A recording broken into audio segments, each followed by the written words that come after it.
할렐루야. 네, 우리 사여신도 감사합니다. 고맙습니다. 우리 쉐키나도 감사하고요. 서로 한번 축복하십니다. 오늘도 은혜 받고 행복하세요. 오늘 성경을 읽으시면서 가장 많이 나오는 단어가 영이라고 하는 단어입니다. 영어는 이제 스피릿이라고 하는 단어죠. 이 단어가 몇 번 나오느냐면 8번 나옵니다. 여러분이 성경을 처음에 딱 읽으셨을 때 가장 중요한 게 주어입니다. 주어가 뭐냐 그걸 찾으셔야 되고요. 두 번째, 그 다음에 움직시가 어떻게 되어졌느냐. 움직시라고 하는 게 옛날 말로 하면 동사잖아요. 그러니까 이 주어가 주체가 누구냐 그거예요. 그 다음에 그 주체된 그 주어가 구체적으로 어떤 행동을 하느냐. 성경을 읽으실 때 성경 이해하는 첫걸음이에요. 그 다음에 두 번째는 전체의 문맥 속에서 가장 강조하고 있는 단어가 뭐냐 그거예요. 왜냐하면 강조하고 있는 그 단어 속에 그 메시지에 담겨져 있는 하나님의 뜻이 그 단어 속에 담겨져 있거든요. 뭐 이렇게 한 번 반복하고 두 번 반복하고 자꾸 반복한다고 하는 것은 그 단어 속에서 하나님이 주시는 메시지가 있는 거예요. 그래서 우리가 이제 일반적으로 성경을 읽어갈 때 그런 패턴으로 성경을 읽으시면 성경에 대한 전체적인 문맥을 그 안에서 우리가 이해할 수 있습니다. 오늘 성경에 영이라고 하는 말이 8번 나오거든요. 근데 이 영이 두 가지 영으로 갈라집니다. 첫째는 무슨 영이 있느냐면 하나님의 영이 있습니다. 그 다음에 두 번째는 무슨 영이 있느냐면 적 그리스도의 영이 있습니다. 이 하나님의 영을 그 다음에 무슨 영이라고 했느냐면 진리의 영이라고 그랬습니다. 그 다음에 적 그리스도의 영을 무슨 영이라고 그랬죠? 읽으셨는데 잘 기억이 안 나시죠? 미혹의 영이라 그랬습니다. 그 다음에 적 그리스도의 영, 미혹의 영을 뭐라고 이야기했는가? 거짓 선지자라 그랬습니다. 그 다음에 이 하나님의 영, 그 진리의 영을 뭐라고 표현했는가? 하나님께 속했다 그랬거든요. 하나님께 속했다. 그 다음에 두 번째, 하나님으로부터 왔다 그거예요. 여기서 하나님께 속했다는 이야기는 그 영이 하나님으로부터 왔다 그 말이에요. 그래서 크게 두 가지 영으로 쫙 하고 구별이 되어 있습니다. 우리는 두 영 가운데 하나에 속해져 있습니다. 하나님의 영인가? 그러면 진리의 영이죠. 그 다음에 적 그리스도의 영인가? 그러면 미혹의 영, 그리고 거짓 영에 우리가 사로잡혀져 있는 거예요. 그러면 여기 이제 영이라고 하는 말을 쓰고 있잖아요. 8번에 걸쳐서 영이라는 말을 쓰는데 이 영의 구체적인 내용이 바로 무엇인가? 바로 말씀을 의미해요. 그 사람이 하고 있는 말, 그 다음에 우리 식으로 말하면 그 사람이 어떤 설교를 하고 있느냐 그 말이에요.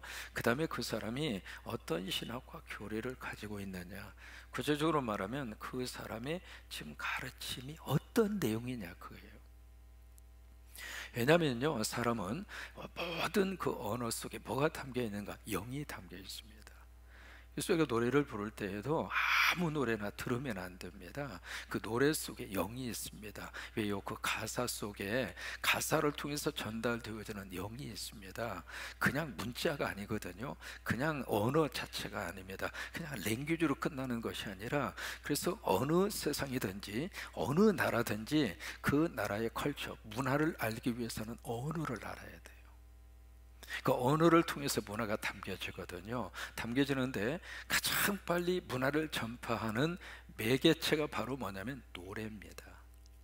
여러분 BTS 아시잖아요. 방탄소년단. 이게요, 전 세계적으로 얼마나 히트를 쳤는지. 노래가 나오면은요, 노래 자체가 빌보드 차트에 착착착 이름이 올라갈 정도로, 이 대한민국은 보통 사람들이 아닙니다. 서로 한번 축복하세요. 대단한 분이십니다. 그래서 거기 아미 그룹이 있잖아요. 전 세계적으로 팬클럽의 이름이 아미잖아요. 이 아미가 한번 일어나면, 중국에서 한번 방탄소년단 가운데 한 사람이 무슨 인터뷰를 하다가 무슨 얘기 했잖아요. 그거 가지고 중국에서 막 공격을 하니까 전 세계는 아미들이 달려들고 이러는 거예요. 우리 방탄소년단 손대지 말아라. 그리고 그 소년들이 노래를 부르면 지금 영어로 노래를 부르는 것도 많습니다만은 한국말로 노래를 부르거든요. 근데 한국말 노래를 듣고 그렇게 좋아하는 거예요. 그리고 한국말로 같이 노래를 부르면 같이 떼창을 하고, 떼창이 바로 뭐냐면 같이 불러주는 거예요, 한국말로. 여러분, 그 노래 가사 속에 그 속에 영이 담겨져 있거든요. 이제 그런 것처럼 이게 영에 대한 부분을 말씀하실 때 그 사람의 말을 들어보고, 그 사람의, 특별히 설교자는 설교죠. 그 설교 속에 그 사람의 영이 있거든요. 그 사람이 지금 어떤 메시지를 전하는가, 어떤 신학의 사상과 교리를 가지고 가르침을 하고 있는가, 그게 그냥 말로 단순히 끝나는 게 아니거든요. 그 속에 뭐가 있는가? 영이 있다 이 말이에요. 영이 있는데 이 영이 둘 중 하나예요. 하나님의 영인가? 다시 말해서 하나님으로부터 온 영을 받은 사람인가? 그러면 그 사람은 그 속에 진리의 영이 있다 그거예요. 그러면 여기에 속한 사람은 그의 말씀과 설교와 교리와 가르침이 어디에 기준을 둘까? 하나님 말씀에 기준을 둡니다. 그런데 그렇지 않고 여기에 적그리스도와 미혹의 영과 거짓 영에 사로잡혀서 이 영으로부터 온 그 사람의 설교는 어디에 근거를 두고 있는가? 성경이 아닙니다. 성경에 근거를 두는 것처럼 설교를 하지만 마지막 끝에 가서 보면 그게 아니에요. 오늘 성경은 이 두 가지를 어떻게 구별하느냐? 그 당시의 구별법은 딱 하나였습니다.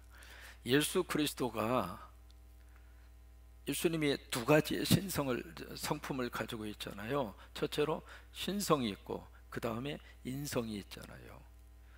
디바인 네이처 앤 여기에 휴먼 네이처라고 그래가지고 두 가지의 성품을 가지고 있거든요. 여기에 디바인 네이처, 신성이라고 하는 것은 예수 그리스도가 하나님이다 그예요. 그것을 가르쳐서 우리가 신성이라 그래요. 그 다음에 그 하나님이신 예수님이 인간의 몸을 입으시고 이 땅에 오셨다. 그래서 예수 그리스도가 육체를 입고 이 세상에 오셨다. 그것을 가르쳐서 휴먼 네이처라고 그래서 인성이라고 그럽니다. 그래서 예수님은 하나님이면서 인간이시다 그거예요. 우리는 그것을 믿습니다. 이것이 사도신경입니다. 예배드리기 전에 왜 사도신경을 암송하는가? 그것도 손을 어디에 대고? 가슴에 대는 이유가 있습니다. 가장 중요한 맹세는 심장의 고동소리와 함께 터져나오는 맹세입니다. 그래서 모든 거기에 압축된 진리의 말씀이 바로 그거거든요. 예수 그리스도가 하나님이시고 예수 그리스도가 인간이다. 이 두 가지, 이 내용을 가지고 만약에 하나님의 영과 진리의 영을 받은, 그 영을 받은 사람의 가르침과 설교와 교리와 이 모든 말씀은 이것을 부정하지 않는다 그거예요. 이걸 인정하는 사람은 하나님의 영을 받은 사람이고, 이것을 부정하는 사람은 저 그리스도의 영을 받은 사람이다. 이것이 그 당시 영을 구별하는 방법이에요. 그래서 오늘 말씀의 시작을 딱 보면서 1절의 말씀에 뭐라고 이야기하시느냐면 1절을 같이 한번 읽습니다. 시작. 사랑하는 자들아 영을 다 믿지 말고 오직 분별하라. 많은 거짓 선지자가 세상에 나왔습니다. 여기 보시면 다 믿지 말라 이 말이에요. 여러분, 어떤 설교든지 아멘 하시면 안 됩니다. 무조건 설교라고 해서 저 하나님 말씀입니다, 그거 아니에요. 그냥 목사라고 하면 가서 안수기도 받고, 여러분 그러지 마세요. 안수라고 하는 것은 그 목사, 안수하는 사람의 영이 내 속에 직접적으로 영향을 주는 게 안수예요. 그래서 안수는 아무 사람한테나 받는 게 아니에요. 안수를 잘못 받으면 이상한 영이 내 속에 들어와서 이게 완전히 그의 생각과 그의 모든 것이 뿌리째 흔들려 버려요. 그러니까 여기에 다 믿지 말라 그거예요. 목사라고 해서 모든 목사가 다 똑같은 목사인가 질문합니다. 그렇습니까? 아니라 이 말이에요. 목사라는 이름으로 다가오지만은 그 목사가 제대로 신학을 하고 제대로 과정을 밟아서 제대로 된 목사인가 라고 하는 것을 한 번 정도는 캐션 마크 붙여봐요. 차상영 목사가 제대로 된 목사인가, 여러분 꼭 캐션 마크 붙여봐야 돼요. 저 양반이 공부했다고 그러는데 진짜 했는지 안 했는지 한신대학으로 꼭 전화해서 물어보고, 미국의 크라몬트에서 했다고 그러는데 그 학교로 여러분 이메일 띄워가지고 이런 사람이 거기서 공부했는가 확인 좀 해달라고 그러고, 파사다나의 훌레에서도 했다고 그러는데 훌레 신학교에 여러분들이 이메일 띄워가지고 확인도 하시고요. 저 사람의 목회의 과정이 어땠는가, 저 사람이 어떤 과정 속에서 목회의 철학을 무엇을 가지고 목회를 하는가, 여러분 그 모든 것들을 그냥 목사님이니까 그러면 안 됩니다. 오늘 성경이 말씀을 하시잖아요. 다 믿지 말아라. 그러면서 오직 영이 하나님께 속하였나, 그 이야기는 이 영이 어떤 영을 받았는가, 바로 그거예요. 하나님의 영을 받았는가, 아니면 진리 영을 받았는가, 아니면 저 그리스도 영과 미혹의 영을 받은 사람인가, 이 자체를 어떻게 하는가 분별하라. 이 분별하라라고 하는 말은 영어로 테스트하라고 그랬어요. 테스트해봐라 이 말이에요. 도대체 저 사람이 저 설교와 이 가르침이 과연 성경의 근거를 둔 거냐, 아니면 저 사람이 이상한 교리를 가지고 와서 우리에게 말씀이라고 지금 설교하고 있고 가르치고 있느냐. 그래서 그 당시에는 이것을 가지고 구별을 하라고 그랬어요. 그러니까 참 초대교회에는요, 이단을 구별하는 내용이 아주 심플했습니다. 아주 간단했어요.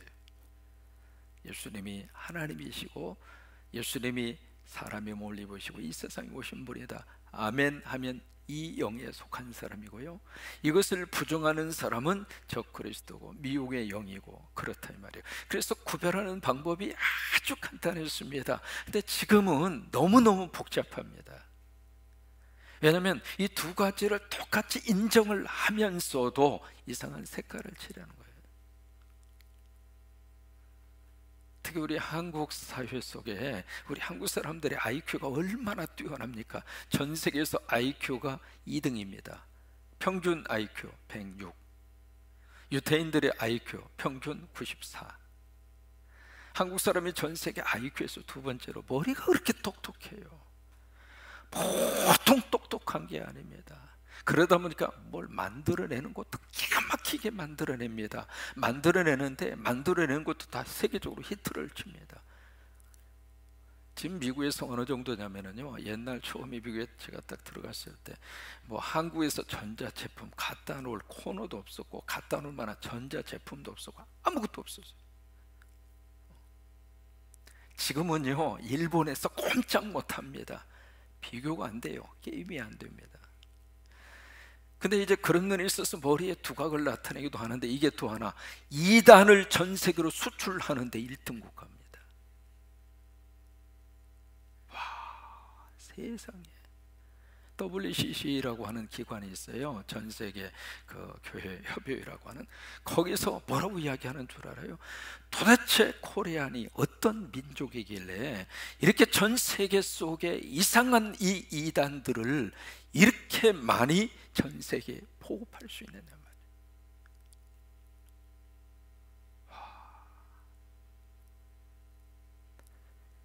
이게 그 좋은 머리, 그 똑똑한 머리를 이 세상을 살리는 쪽으로 쓰면 얼마나 좋아요. 하나님이 기뻐하시잖아요. 하나님의 영광을 위해서 그 좋은 머리를 쓰고 이웃을 어떻게 쓰든지 도움을 주고 그런 쪽으로 쓰면 얼마나 좋아요. 근데 이단을 막 여기저기에 보통 많이 갖다가 수출을 한 게 아닙니다. 이단 수출 1등 국가가 미안하게도 대한민국입니다. 그 이야기는 바로 뭐냐면 우리 주변 속에 이단이 너무 많은 거예요. 그러니까 늘 우리들이 이것을 이게 테스트해야 돼요. 구별해야 돼요. 분별해야 돼요. 도대체 저 사람의 설교와 가르침이 우리는 무엇으로 구별하는가? 성경으로 구별하셔야 돼요. 그래서 성경을 아셔야 합니다. 성경을 알아야 돼요. 성경을 모르면 넘어갑니다. 석가, 공자, 예수는 내 부하다 라고 외친 사람이 누군 줄 아십니까? 문선명입니다. 자기 부하라는 거예요, 예수님이. 그러다가 92년도에 뭐라고 하는 줄 알아요? 내가 바로 그 예수다. 그게 문선명이에요. 한국에는 뭐가 있냐면 에덴 문화원이라고 있습니다. 혹시 들어보셨나 모르겠어요. 에덴 문화원의 대표가 김민석 씨입니다. 근데 그분이 뭐라고 하냐면 자기는 민석 대왕이래. 그래서 자기를 믿으면 100억 년을 산답니다. 근데 그런 사람을 따라가는 사람이 있어요. 여러분 많이 들어보셨을 겁니다. 아마 하나님의 교회 안상홍. 그 양반 지금 죽은 지가 언제입니까? 근데 그 안상홍 그분이 다시 온다는 거예요. 지금 이제 코로나 상황 속에서 많이 터진 이단, 어느 이단이죠? 요한복음 1장 1절에 보시면은요, 태초에 뭐가 있었어요? 말씀이 있었어요. 그 말씀이 하나님과 함께 하셨죠. 그죠?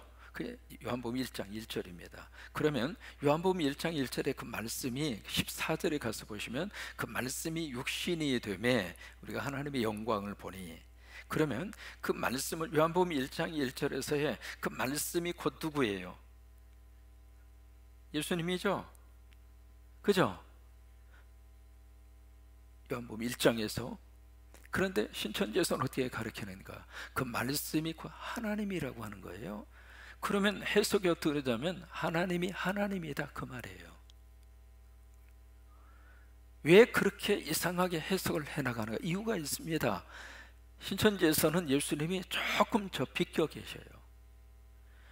왜냐하면 하나님 다음에 누가 들어가느냐면 누가 들어갈까요? 교주가 들어가는 거예요. 그러다 보니까 예수님은 저 뒤에 계셔야 돼. 그래서 요한복음 1장 1절도 이 말씀이 육신이 되셔서 우리 가운데 거하시는 예수님이죠. 예수님인데 그것을 예수님이라고 해석을 안 하고 그렇게 가르치지를 않고 곧 말씀이 하나님이다. 하나님이 하나님이다. 그걸 들으면서도 그냥 아멘 아멘 하고 있는 거예요. 광주에 있는 어느 한 아파트에서 무슨 일이 발생을 한 줄 알아요? 그 아파트에 그 교단에 빠진 가정들이 많이 있었는데 그 가정 가운데 한 아파트 단지입니다. 그 단지에 16가정이 이혼 소송 중이에요. 한두 가정이 아니라 16가정이. 왜냐면 거기서 가르쳐요. 그렇게 우리는 죽으면 천국 간다. 그러나 저 바벨론에 속한 마귀 사탄의 그 사람들은 죽으면 다 지옥 간다. 그러면 같은 집에 함께 부부로 산다 할지라도 우리하고 영이 다르면 헤어져야죠. 그러면 아멘 그러는 거예요. 그래서 아예 매뉴얼이 있습니다. 부부지간에 그 문제로 갈등이 일어나면 어떻게 해라 라고 하는 매뉴얼이 있다고 있어요. 그래서 매뉴얼의 두 번째가 바로 뭐냐면 각서를 받아라. 처음에는 설득을 하고 두 번째는 각서를 받아라. 그 각서의 내용이 바로 뭐냐면 내 종교에 대해서 타치하지 말아라. 그게 각서의 내용입니다. 그 다음에 세 번째가 그 각서의 내용대로 이행을 안 하면 그 다음에는 막 폭언을 하라 이거예요. 그 다음에 네 번째로 싸움을 유도해라. 그래서 마지막 이혼해라. 그게 거기서 가르치고 있는 이혼 매뉴얼입니다. 여러분 그게 다 정상입니까? 그런데도 거기에 들어가 있단 말이에요.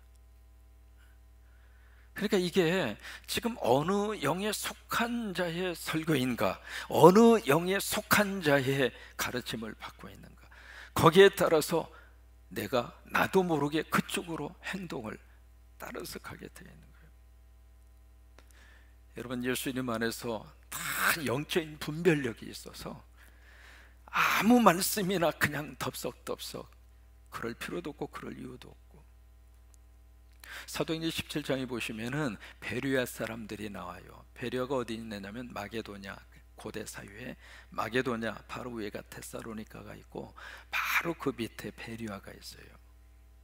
근데 베레아 사람들은 이 마게도냐 사람들보다도 훨씬 더 신사적이어서, 그렇게 사도행전 17장에 그렇게 나오거든요. 신사적이었다 그 이야기는요, 뭔가 이렇게 뭔가 그런 숙련된 그런 지식을 가지고 있었다 그 말이죠. 신사적이어서 그 말씀이 그러한가 그러하지 않는가, 그 말씀을 받을 때 간절하게 말씀을 받고, 또 하나 그 말씀이 그러한지 그러하지 않는지 날마다 상고했다 그 말씀이 나옵니다.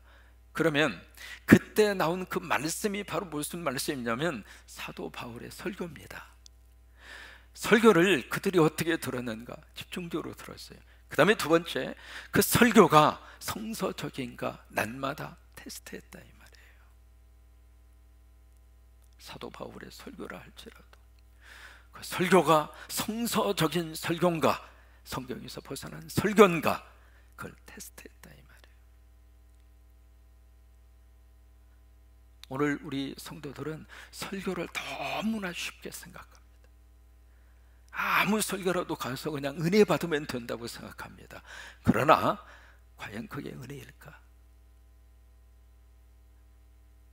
신천지에 가서 그 사람들 예배 드리고 나오는 모습 보세요. 구름대처럼 나옵니다. 다 은혜 받았다고 그러죠. 근데 은혜 받은 그 결과가 보여요. 그래서 오늘 마지막은 그렇게 말씀의 맥을 잡고 있습니다. 4절에 보시면 그렇게 말씀하시죠. 3절에 지금 벌써 세상이 있다. 그때에도 있었지만 지금은 더 많아졌죠. 4절, 자녀들아 너희는 하나님께 속하였고 여러분은 다 하나님의 영 받은 하나님의 자녀입니다. 다 진리의 영을 받은 하나님의 자녀입니다. 그러니까 너희는 하나님께 속하였고 또 그들을 이겼나니 마귀와 사탄 두려워할 필요 없어요. 이단 두려워할 필요 없어요. 왜요? 마지막 다 하나님이 다 들춰내십니다. 이는 너희 안에 계신 이가 세상에 있는 자보다 큰 힘이니라. 바로 여러분 안에 누가 계시는가? 하나님이 계시잖아요. 예수님이 계시잖아요. 이 세상이라고 쓴 이 단어가 무엇을 의미하느냐면 바로 이걸 의미하는 적그리스도와 미혹의 영과 거짓을 세상으로 표현하고 있는 거예요. 이들을 이겼다 그 말이에요. 두려워할 필요도 없고 떨 필요도 없습니다. 말씀 붙잡고 있으면 다 마지막 결론 하나님이 다 내십니다. 다 내게 돼 있어요. 5절, 그들은 세상에 속한 고로 세상에 속한 말을 하며 세상에 그들의 말을 듣느니라. 5절은 그 그룹대로 논다 그 말이에요. 자기들끼리 하고 있는 말, 자기들끼리 그렇게 해석하게 될 것이다. 그러나 6절 함께 있습니다. 우리는 하나님께 속하였으니 하나님을 아는 자는 우리의 말을 듣고 하나님께 속하지 아니하는 자는 우리의 말을 듣지 아니하나니. 보세요. 아무리 설교 말씀을 성경대로 해도 하나님의 영이 없는 사람은 그 설교 들려오지 않습니다. 그러나 하나님의 영을 받은 사람은 성경에 나오는 설교가 내 속에 쏙쏙 들어오는 거예요. 그러면서 세상에 속한 자의 그 말을 들으면 왠지 모르게 찝찝한 거예요. 영이 안 맞으니까. 사람이 영이 다르면 말을 들어도 말이 내 속에 안 들리는 거예요. 근데 이게 기가 막혀 영이 같으면은요, 그 영이 같은 영의 말씀이 내 속에 들려올 때 그 말씀이 내 속에 들어와서 나를 막 살려주는 거예요. 왜요? 영이 같으니까. 성광교회 강대상에서의 영과 여러분의 영이 항상 하나의 영으로 통할 수 있기를 축복합니다. 여기에서 말씀의 거룩한 영으로, 그래서 그 영이 같은 영이 성도들 속에 그 말씀이 돼서 팍 선포될 때 그 말씀이 내 속에 들어와서 나를 살리고 나를 일으켜 세워주고 나를 축복하고 나를 하나님의 거룩한 아름다운 자녀의 그 자리에 끝까지 달려갈 수 있도록 그렇게 하나님의 역사가 나타나게 되는 거예요. 우리 잠깐 불 끄고 개인 기도 시간 잠깐 갖습니다.